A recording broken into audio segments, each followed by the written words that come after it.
Mirë po, njeriu edhe nëse jeton gjatë, po e zom 100 vjetë.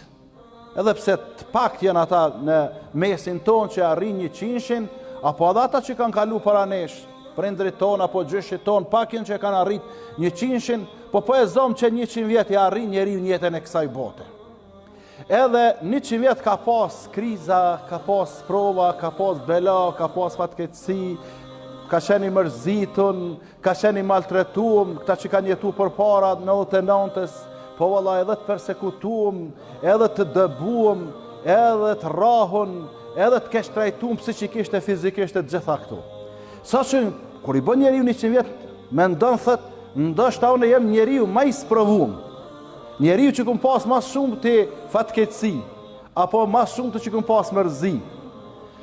Po, cili do që tjetë prej besimtarve, që është përballë me sprovat fatkeqësit më të mëdha të mundshme, e ne nuk besoj që në mesin tonë kemi të atill, po ndoshta ka pas më herët, ndoshta do të ketë edhe më vonë, por të gjitha këto të nderuar vëllezër besimtar, për një moment caktuar harrohen edhe çka as që të bjen në mend se të ka ndodhur në jetën e kësaj bote. Kur është ky moment? Ky moment që tregon pejgamberi alayhi salatu wassalam, thot e sjellin besimtarin në ditën e gjykimit.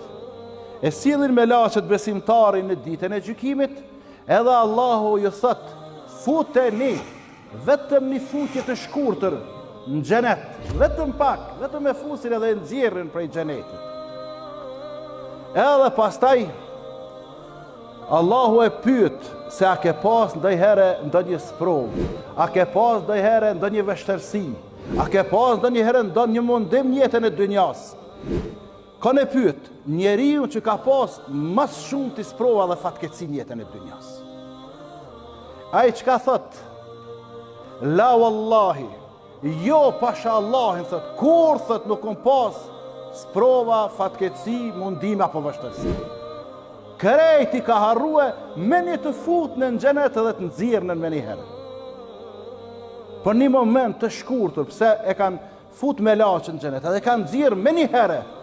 Krejt këto që i ka përjetu për 100 vjetë, sa ka jetu jetën e kësaj bote, krejt këto sprovat, fatkeqësit, mundimet, vështirësit i harrën.